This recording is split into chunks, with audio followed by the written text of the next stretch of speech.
A guerra na Ucrânia mudou drasticamente a Europa. A questão agora é saber como preparar o futuro e garantir um papel geopolítico de liderança. Falei com 3 líderes em Bruxelas sobre as soluções. Margrethe Vestager, comissária europeia com a pasta da concorrência. Maria Buric, secretária-geral do Conselho da Europa. E Svetlana Tikhanovskaya, líder do Movimento Democrático da Bielorrússia. Juntas debateram o futuro na Europa em mais um Global Conversation. Para começar, como é que a guerra na Ucrânia mudou a Europa?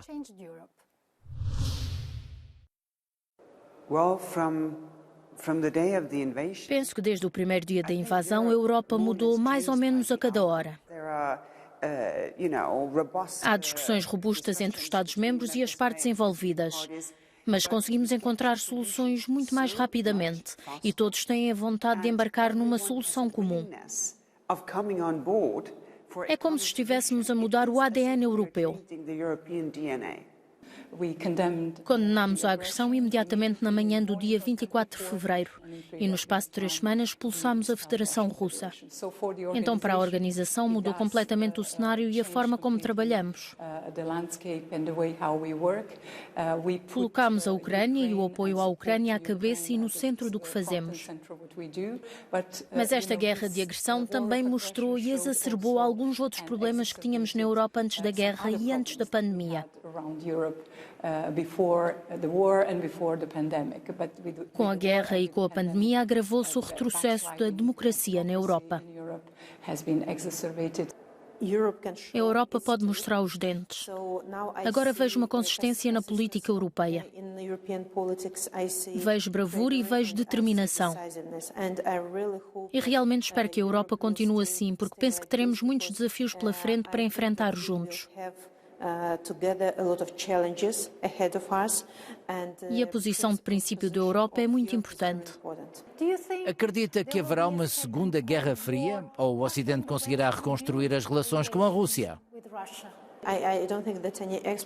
Não penso que os especialistas consigam prever como será o futuro da região, qual será a relação com a Rússia de Putin. Os bielorrussos não precisam lidar com ele todo. Por isso, o que sei com certeza é que a guerra não terminará até que a Bielorrússia esteja livre. E não esqueçamos uma coisa, enquanto o presidente da Bielorrússia, Alexander Lukashenko, estiver no poder, com a ajuda de Putin e violando o povo bielorrusso, não haverá segurança nem estabilidade na região.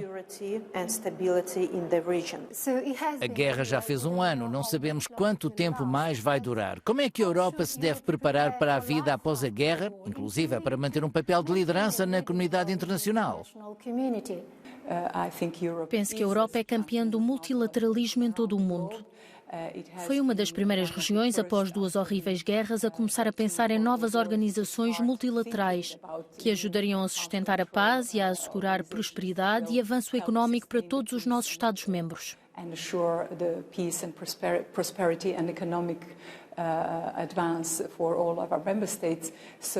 Por isso, mais de 75 anos após o Congresso Europeu de 1948, certamente precisamos repensar o que fazemos bem e o que precisa de ser mudado.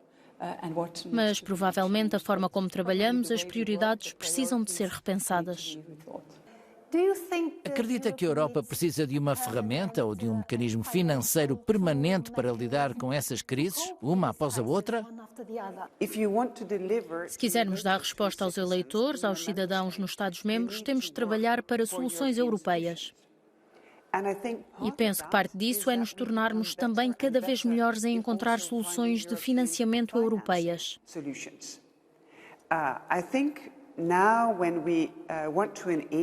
Penso que agora, quando queremos permitir mais ajuda dos Estados-membros às empresas, precisamos repensar como podemos também ter um instrumento europeu para permitir que as empresas invistam e cresçam na Europa. Não temos de fazer as coisas sempre da mesma maneira. Podemos ser muito mais rápidos, penso eu, naquilo que fazemos e muito mais diretos, também para um instrumento de financiamento europeu. Vimos ser canalizada muita ajuda para os refugiados ucranianos. Os Estados-membros abrem os braços para essas pessoas, mas vemos de certa forma uma tendência para a criação de uma fortaleza na Europa em relação às pessoas vindas de outras regiões do mundo. Qual é a solução para isso? What is the solution on this? Do lado do Conselho da Europa, sentimos desde logo que era preciso dar conselhos para que pessoas que estão a fugir não caiam nas armadilhas do tráfico de seres humanos. Porque na situação de vulnerabilidade em que se encontram é muito fácil ser alvo de traficantes. In which they found themselves is very easy to be a target of traffickers. Como ajudar aqueles que podem enfrentar violência sexual ou outro tipo de violência, principalmente crianças ou mulheres. Por isso é uma grande sorte que mesmo durante esta guerra, a terrível guerra de agressão à Ucrânia, as instituições continuem a funcionar. O Parlamento da Ucrânia ratificou a Convenção de Istambul, que é o padrão ouro para proteger as mulheres contra a violência. Os cidadãos europeus estão mais próximos uns dos outros, com mais solidariedade entre o leste e o oeste? A dor geralmente une. E percebo que as pessoas que se encontram nos países democráticos, que dão a democracia por certa, sentiram a dor bielorrussa, a dor ucraniana e com certeza uniram-se em solidariedade aos nossos países. E vemos como desde 2020 as pessoas ajudaram os nossos presos políticos, ajudaram refugiados que tiveram que fugir da Bielorrússia por causa da repressão.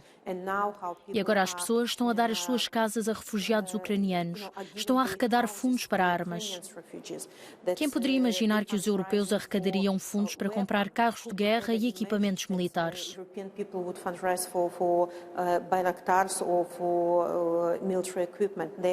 Estão a fazer isso agora porque entendem que são defendidos pelas nossas nações.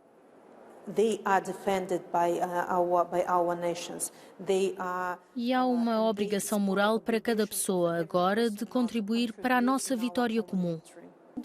Antevia um agravamento do nacionalismo e do protecionismo na Europa e no mundo, nomeadamente na China e nos Estados Unidos? Acho que seremos muito mais precisos sobre o que representa um risco para nós. Penso que seremos muito mais sucintos, muito mais precisos em dizer isso não é bom, ou a questionar se o comércio está realmente a beneficiar-nos ou aos nossos parceiros comerciais. Precisamos dar esse passo, porque caso contrário todo o comércio fica contaminado e ficamos assustados e com medo de que isso seja outro ponto de bloqueio futuro. Por isso, precisamos de um grau de precisão completamente diferente sobre onde está a nossa segurança económica para que possamos agir sobre ela.